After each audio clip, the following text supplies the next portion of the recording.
Welcome, what is up? Thank you for tuning back into the Chaos Lair. This is your UFC 143 results or review or whatever you want to call it. I'm just going to go right into the results real quick just to get them out of the way. Ed Herman defeated Clipper Starks via submission rear naked choke at 143 of round number 2.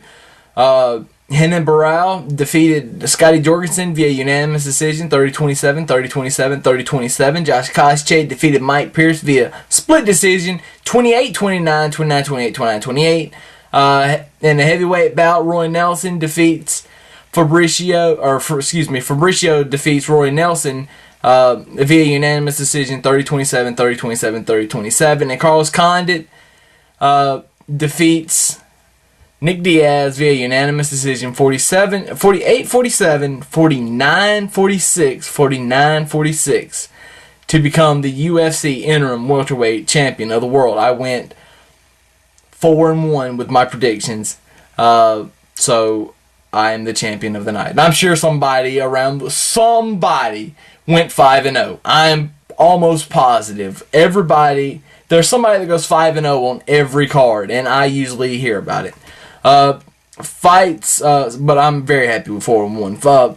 The fight awards for the night, there's a $65,000 bonus for all of these guys. Fight of the night was Nelson and Verdun.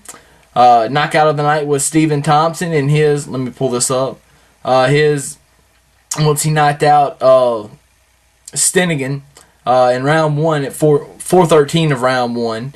That was a preliminary on Facebook, and then submission of the night was Dustin Poirier, who defeated Holloway via submission with a mounted triangle armbar at 3:23 of round number 1. Of course, that fight was brought to you on FX before the pay-per-view starts. Now, all I want to say, Bruce Leroy screwed himself.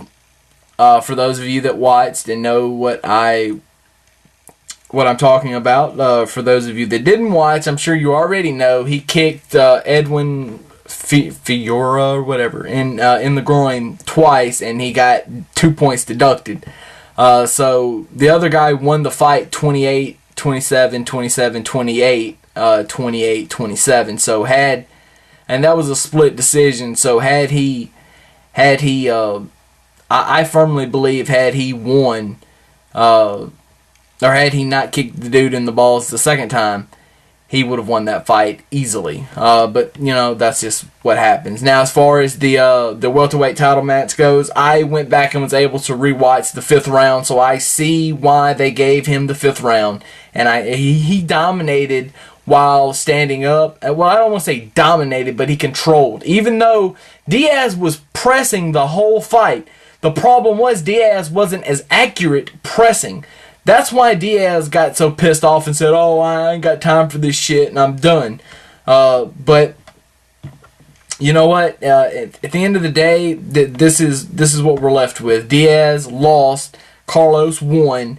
Carlos has now got a decision to make whether or not he wants another fight before he fights.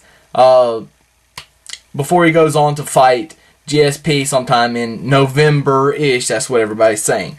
I think they need to do a rematch between these guys in June. That's what I think. I think these guys need to main event in June. The problem with that is that the card in June is the card that's going to be in Sao Paulo in Brazil. So, and that, of course, is going to be headlined by the middleweight title, Anderson the Spider Silva taking on Chael I run my mouth too fucking much Sonnen. There you go.